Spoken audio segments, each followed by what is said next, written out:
just like an investment strategy, you don't have an investment advisor saying, here's my one strategy, everybody use it, you're going to be rich. You have investment advisors saying, come to me, I'll look at you and your goals and your situation and tailor a plan that's fit for you. What's the number one secret, Matt, when it comes to making sure that debt is your friend and maybe not your enemy? Right. I mean, I think people have to do it in a responsible way. And so, a lot of folks will get into real estate investing, which is kind of, my lane, and they'll want to post one comment on one piece of content on social media. Should I buy in this market? And like, that's the extent of their research, right? Versus, actually doing the work and figuring out, what a good investment looks like, not just in general, but for them and their goals, and then tailoring the debt to match that. And a couple examples I'll use for people is, somebody who's trying to build long-term wealth and doesn't need cash flow. They've got a steady job. They plan to work for the next 10, 15, 20 years. That's a different type of investor and a different type of strategy than somebody who says, I'm trying to retire 4 years from now. I want to build, a rental portfolio that spits off at least $4,500 a month so I can have my bills paid and not have to worry about working. Those are two different, debt structures, two different, types of investments. And so everybody has to look at it differently. And that's why, it's not a one size fits all. And just like an investment strategy, you don't have an investment advisor saying, here's my one strategy, everybody use it, you're going to be rich. You have investment advisors saying, come to me, I'll look at you and your goals and your situation and tailor a plan that's fit for you. The same thing happens on the debt side. Somebody comes to me and, a lot of times we're trying to structure a loan for this purchase of a rental property, but to really do it right, I want to know what your future plans are.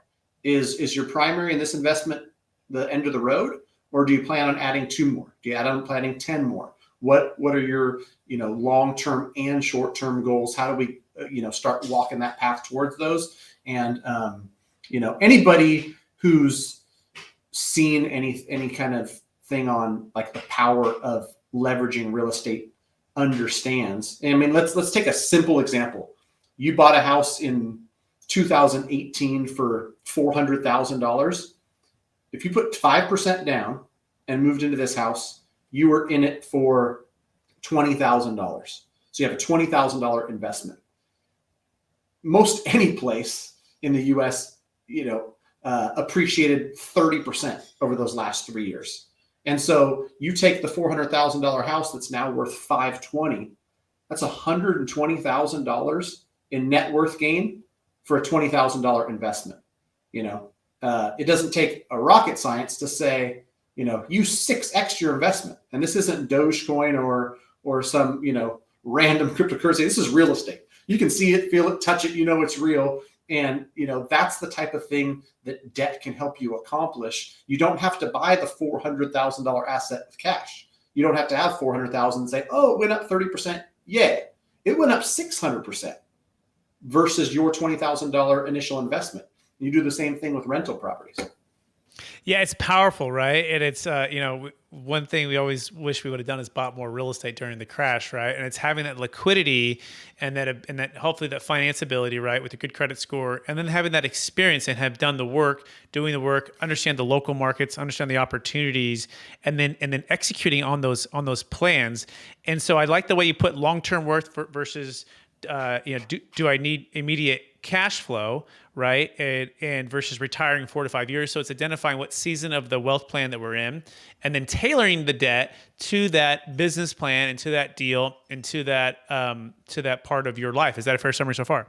Yeah, for sure. Excellent. So now I want to talk about maybe secret number 2, right? Once someone sits down with you and you're crunching those numbers, you're encouraging them to do the work, you're empowering them with the education. What would be step number 2 to making sure that you're building wealth using debt? By the way, you can learn more about Matt, and it's Gouge, I'm going to say it right, at mtmg.com. If you want to get with him right now, it's mtmg.com. Correct. Yeah, and that's actually a new domain. We wanted to save everyone the trouble of having to type out mattthemortgageguy.com. You can still go there and find us, but now it's a lot easier, mtmg.com. I did that for the people. I spent the money that you got to spend to get a 4-digit domain, but it'll all be worth it if I save the next million people 22 seconds each. So Love that. I might have lost my train of thought there. The next step is the next step. Someone sit down with you, right, and they say, "Hey, look, I've identified this property. This is my goals. Here I'm at. What's the next step to making sure that you're tailoring the debt and helping them tailor their debt to the right fit?" Right. On the stuff that I deal in and day out, which is 1 to 4 unit, residential real estate, you're going to have different options, 20% down, 25% down. I mentioned 5% down earlier, because if it's a primary that your home that you're living in, you're going to be able to put less down. But if you're buying it as an investment, you usually got to put 20 or 25% down. And that's, where we start to ask the questions, is this the only one you're buying? Is there more in the future? Because you'll get better terms putting 25% down.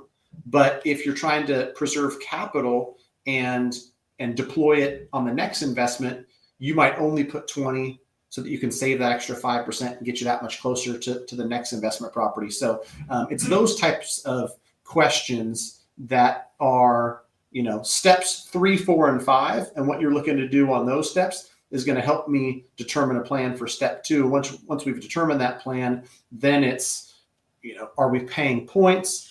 Are we not paying points? Are you going to hold on to this mortgage for the long term? Some people are getting debt and they know that they're going to flip a house or sell a house. And in that case, we're structuring the loan where we want a little as cost possible baked into the loan because you're selling, versus somebody who says, I'm a buy and hold investor. I'm going to hold this thing forever. I'm going to pass it down to my kids. Then you can look at, maybe buying the rate down by a quarter makes sense because you're going to save $52 a month for the next 30 years. Got it. So I think what I'm gleaning from here is, if you don't have an expert like Matt who's helping you make wise decisions with your debt, with refinance, with purchase, anywhere from 1 to 4 units, right? You've got to build your dream team, and that includes a financial advisor, commercial real estate broker, a rock star realtor, right? For us, it's partnering and finding strategic alliances with commercial real estate syndications. Of course, the tax team, we want to be a part of that, helping you to defer capital gains tax. All of those things together, I liken us, Matt, to these guys with Roman legions, right? They have the shields, right? And each of us have our shield and our specialty, and the little carve out with our spear, right? And the client or even myself, I want to build around me the dream team or the executive team to help me make great decisions, because when we stay in our lane and our focus and our expertise and our passion, we can do that. We can have the highest amount of impact versus not having that.